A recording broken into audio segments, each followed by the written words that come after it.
एक समाचार जिसे मीडिया ने जरा सा टच करके छोड़ दिया। वो खबर थी, हर साल दशहरे पर राष्ट्रीय स्वयंसेवक संघ मुख्यालय में जिन हथियारों का पूजन होता है वो आखिर किसके नाम पर रजिस्टर्ड है। ये सवाल उठाया नागपुर के ही एक आरटीआई एक्टिविस्ट मोहनीश जबलपुरे ने। सुनिए। देखिए, आरएसएस को सिर्फ आरएसएस कहना, राष्ट्रीय स्वयंसेवक संघ कहना ठीक नहीं, उचित नहीं, क्योंकि ये असंवैधानिक है, ये रजिस्टर्ड नहीं है। संविधान के अनुसार जो सबको रजिस्ट्रेशन करना होता है संस्थाओं को, ये रजिस्टर्ड संस्था नहीं है, तो इसको असंवैधानिक संस्था आरएसएस के नाम से हम सबसे पहले बोलेंगे। अब बची बात इनके शस्त्र पूजा की। हम लोग हमेशा देश भर में देखते हैं दशहरे के दिन ये लोग बहुत हथियारों का जखीरा लेकर देश में अलग अलग स्थानों पे, कहेंगे कि हर शहर में ये लोग डिस्प्ले करते हैं शस्त्रों को, और डिस्प्ले करके गन दिखती है वहाँ पे, यानी अग्निशस्त्र हमको दिखते हैं, शस्त्र दिखते हैं। तो मैंने सोचा कि चलो, नागपुर का हेडक्वार्टर है, मैं भी सेम पुलिस स्टेशन है, आरएसएस भी सेम पुलिस स्टेशन है, तो मैंने पुलिस स्टेशन कोतवाली में एक आरटीआई लगाया कि ये जो शस्त्र है क्या ये लाइसेंसी है, लाइसेंसी है तो किसके नाम से है, और जब इलेक्शन होते हैं तब ये इलेक्शनों में ये शस्त्रों को जमा कराया जाता है क्या। इलेक्शन के समय या दंगों के समय जब जिलाधिकारी कलेक्टर साहब होते हैं वो अपना एक सर्कुलर निकालते हैं कि आप शस्त्र को जमा करा दीजिए, तब ये शस्त्र जमा होते हैं क्या। तो मैंने इसके लिए आरटीआई लगाई, तो पुलिस स्टेशन से जवाब निरंक आया। निरंक का मतलब यह है कि वो जो जखीरा है शस्त्रों का, मैं तो पूरे देश की बात करूंगा, पर अभी हम आरएसएस मुख्यालय के पास में रहते हैं, आरएसएस मुख्यालय नागपुर का है, तो मैंने यहाँ पे सोचा कि जब ये नागपुर का, जहाँ पे सरसंघ चालक जिसकी पूजा करते हैं, वो शस्त्र अगर इलीगल है तो इसका मतलब पूरे देश के शस्त्र इलीगल है। तो मैंने उसकी पुलिस स्टेशन में कंप्लेंट की कि आप ये इलीगल शस्त्र है, आप इनके ऊपर कार्रवाई करिए। जब उसके ऊपर कोई कार्रवाई नहीं हुई तो मैं उस चीज़ को लेकर मैं अभी कोर्ट गया हूँ और कोर्ट से भी नोटिस इशू हुआ है। फिलहाल ये मामला कोर्ट में है और कोर्ट ने नोटिस जारी कर जवाब दाखिल करने को कहा है। लेकिन सवाल है कि आखिर संघ हथियारों का पूजन क्यों करना चाहता है और इस तरह हथियारों का प्रदर्शन आखिर क्यों किया जाता है। हम इसका भी खुलासा करेंगे, लेकिन इससे पहले जान ले कि आखिर इसी दिन ये पूजन होता क्यों है। दरअसल इतिहास के अनुसार सम्राट अशोक महान ने युद्ध की विभीषिका को देखकर हमेशा के लिए हथियार को त्यागने का प्रण ले लिया था और शांति पर आधारित बुद्ध धर्म को अपना लिया था।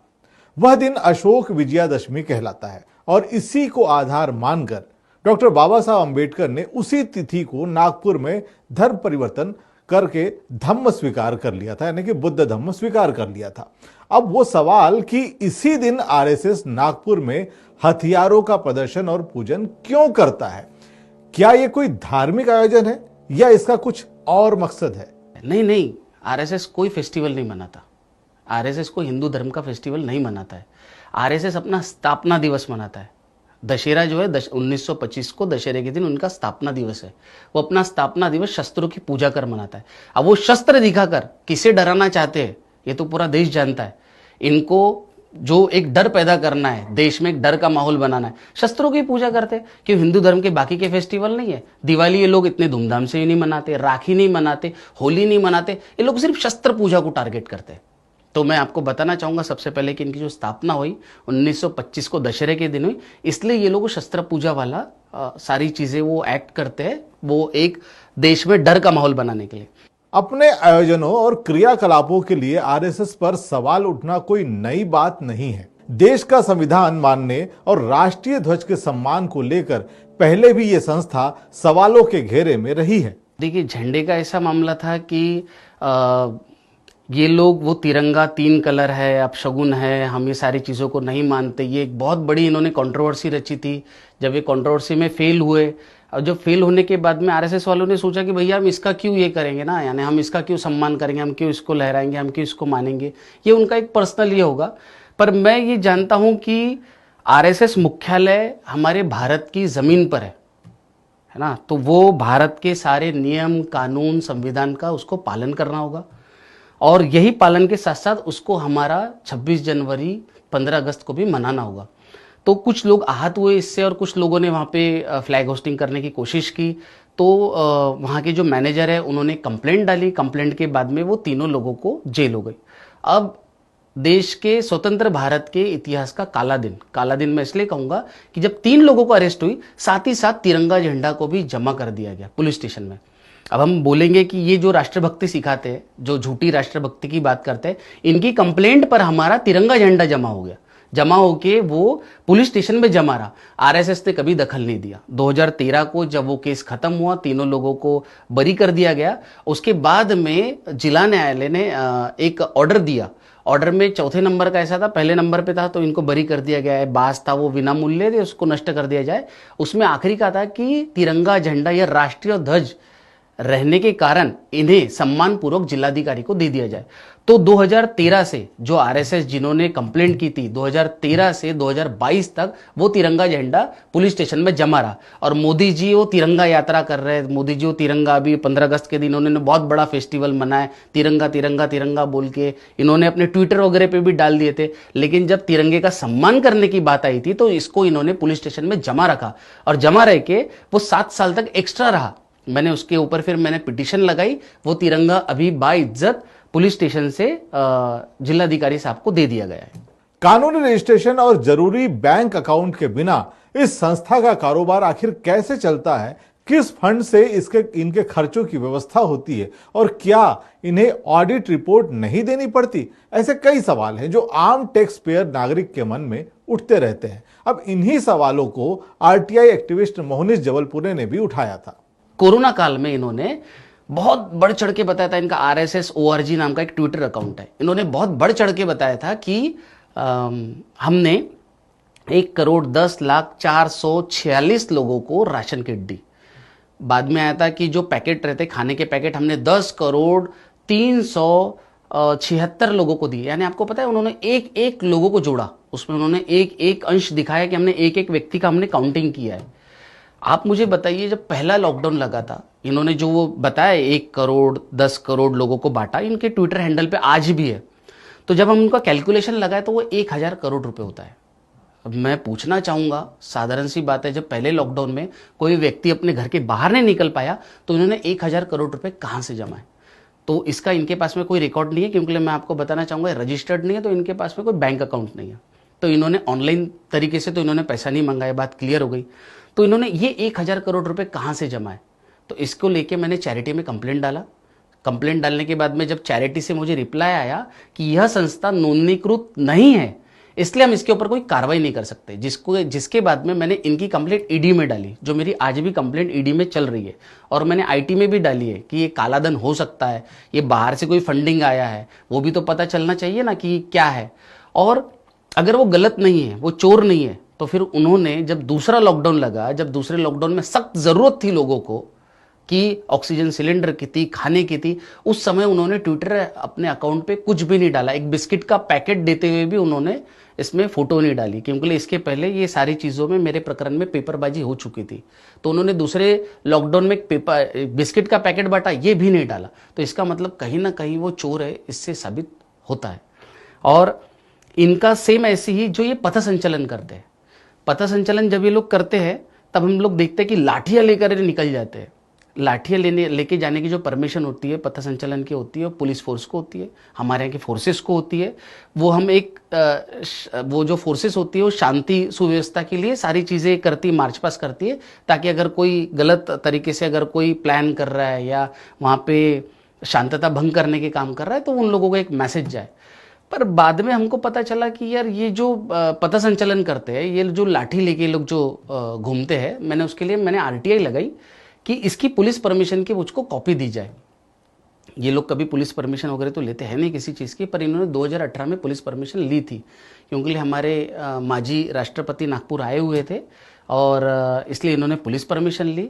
वो मार्च पास किया लाठियाँ लेकर, 700 लोग लाठियाँ लेकर चले। अब मैं आपको उस पुलिस परमिशन की एक खास बात बताऊंगा। उसमें लिखा था कि लाठी काठी का उपयोग ना करें, उसका प्रदर्शन ना करें। इन्होंने शोल्डर पे रखा ने प्रदर्शन किया, उपयोग किया। बाकी भी और भी नॉर्म्स थे, जैसे कि हाथी घोड़े वगैरह लेके ना घूमे, पर इन्होंने लाठियों का इसमें पूरा पूरा ये किया, प्रदर्शन किया। इन्होंने पुलिस परमिशन इन्होंने तोड़ मरोड़ करके फेंक दिया। इनकी तो आदत ही कि हम संविधान को नहीं मानते, हम कानून को नहीं मानते, इनकी तो आदत ही है। ठीक है, उन्होंने अपना वहाँ पे रोल अदा कर दिया। उसके बाद में मैंने ये सारी चीज़ लेके फिर पुलिस स्टेशन में मैंने मोहन भागवत और संपूर्ण आरएसएस के ऊपर मैंने कंप्लेंट की। जब कंप्लेंट के ऊपर कोई कार्रवाई नहीं हुई तो मैं उसको लेके कोर्ट गया, जहाँ से नोटिस इशू हुआ था मोहन भागवत को। और और इसी प्रकार इनकी जो और भी अवैध तरीके से जो इनके सारे काम चलते हैं उसके ऊपर मेरी कहीं ना कुछ कंप्लेंट होती है। अब मैं आपको बताना चाहूँगा कि ये सबसे पहले तो एक इलीगल संस्था है, ये रजिस्टर्ड नहीं है। चैरिटी में मेरी एप्लीकेशन लगी हुई है कि ये संस्था मुझे दे दी जाए करके। और अब हम इनकी सारी चीज़ों पे बात करेंगे तो इनकी जो शाखाएं लगती है नागपुर शहर में नहीं, पूरे जो देश में शाखाएं लगती है, मैंने आरटीआई से जवाब मांगा, पूरी की पूरी शाखाएं इलीगल है। अगर मुझको या कोई भी संस्था को अगर कहीं पे हम ग्राउंड पे अगर मीटिंग लेते, कोई फ्लैग लगा के, या हम लोग रोज अगर मीटिंग लेते, रोज नहीं एक बार भी अगर मीटिंग लेते हैं तो हमको पुलिस स्टेशन की परमिशन की सख्त जरूरत होती है। इनकी कहीं पे भी कोई भी पुलिस स्टेशन से इन्होंने कोई भी परमिशन नहीं ली है। ये मेरे पास में आरटीआई का रिप्लाई है। इनका जो हेडगियर स्मारक समिति है जिसके ऊपर भी मेरी कंप्लेंट है, इनकी जो हेडगियर स्मारक समिति है, ऑक्यूपेंसी सर्टिफिकेट नहीं है इनके पास में नागपुर महानगर पालिका का। फिर भी यहाँ पे इनके वो तृतीय वर्ग शिविर, द्वितीय वर्ग शिविर लगते हैं, लोग रहते हैं बगैर ऑक्यूपेंसी सर्टिफिकेट के। तो मोहनीश, क्या आप ये संस्था हथियाना चाहते हैं? नहीं, मैं हथियाना नहीं चाहता हूँ। मैं जनता को बताना चाहता हूँ कि ये रजिस्टर्ड नहीं है। मेरा हथियाने का, इनका नाम लेने का मेरा कोई ये नहीं है, यानी मेरा कोई इनका नाम नहीं चाहिए, कुछ नहीं चाहिए। मैं तो जनता को बताना चाहूँगा, वो भी अब जनता को इसलिए बताना चाहूँगा, मैं तो आपके चैनल के माध्यम से सभी लोगों को, देश को बोलना चाहूँगा कि हम लोग हमारे बच्चे को जब हम लोग एजुकेशन फील्ड में डालते हैं तो हम लोग स्कूल को बहुत सोच समझ के डालते हैं कि स्कूल का टीचिंग स्टाफ कैसा है, बिल्डिंग कैसा है, बाथरूम की व्यवस्था कैसी है, वहाँ से बच्चा पढ़ेगा तो और कहाँ जाएगा, है ना। तो हम लोग यहाँ पे कैसे चूक जाते हैं कि एक असंवैधानिक संस्था में हम अपने बच्चों को भेजते हैं, जिनके जो पूरे कृत्य होते हैं वो उनके पूरे कृत्य इलीगल होते हैं।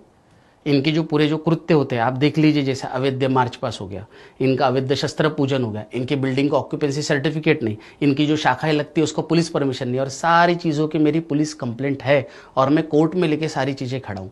इवन इनकी फंडिंग के ऊपर मेरी ईडी में कंप्लेंट है। तो मैं आपके माध्यम से वो देश की जनता को, पेरेंट्स लोगों को, पालक लोगों को बोलना चाहूँगा कि आप अपने बच्चों को कहाँ डाल रहे हो जो इलीगल है। आप स्कूल सोच समझ के डालते हो, आप उनको खाना बहुत सोच समझ के खिलाते हो कि उनकी सेहत का ख्याल रखते हो, और आप ऐसे कैसे इस सारी चीज़ों में चूक जाते हो। तो मेरा ये भी चीज़ बताने का मेरा भी ये माध्यम है कि जो संविधान को नहीं मानता, जो संविधान को बिल्कुल नहीं मानता, उसके खिलाफ मुझे खड़े रहने का ये संविधान ने हक दिया और मैं अपना हक अदा कर रहा हूँ। दर्शकों, जहां देश की तमाम शासकीय, निजी, कोऑपरेटिव या एनजीओ को अपने आय व्यय, टैक्स, जीएसटी, कर्मचारियों आदि की रिपोर्ट सरकार को देनी ही पड़ती है, उसी देश में यह संस्था बिना किसी हिसाब किताब के बरसों से आखिर चल कैसे रही है। और सवाल ये भी है कि सिर्फ वर्तमान ही नहीं, पिछली तमाम सरकारों पर भी यह सवाल खड़ा हो जाता है कि जिसका कोई हिसाब किताब ही नहीं, उसके हिसाब मांगने के बजाय उसकी सुरक्षा सीआईएसएफ यानी कि केंद्रीय औद्योगिक सुरक्षा बल द्वारा उसकी सुरक्षा करवाई जा रही है। आखिर कैसे? वैसे आपको बता दें कि इस देश के हवाई अड्डों की सुरक्षा अब निजी एजेंसियों को दी जाएगी। अब तक देश के हवाई अड्डों की सुरक्षा की जिम्मेदारी इसी सीआईएसएफ पर थी। दर्शकों, सवाल वाकई बनते हैं और आरटीआई एक्टिविस्ट जो हमारे साथ मोहनीश जी ने ये तमाम सवाल उठाए, लेकिन बात अभी भी वहीं पर अड़ी हुई है कि आखिर तमाम राजकीय पार्टियां हैं, इतनी सारी पार्टियां हैं, इतने सारे प्रवक्ता हैं, बहुत सारी बातें कहते हैं, तमाम जातियों पर भी सवाल उठा लेते हैं, तमाम चीज़ों पर भी सवाल उठा लेते हैं, लेकिन ईडी का भी ध्यान इस तरफ नहीं जाता। उनके ऊपर ये अभी बहुत सारे छापे पड़ रहे हैं, लेकिन किसी ने भी इस संस्था पर सवाल आखिर क्यों नहीं उठाया। इस वीडियो को लाइक करें, हमारे चैनल को सब्सक्राइब करें, बेल आइकन जरूर प्रेस करें हमारी न्यू वीडियो सबसे पहले देखने के लिए।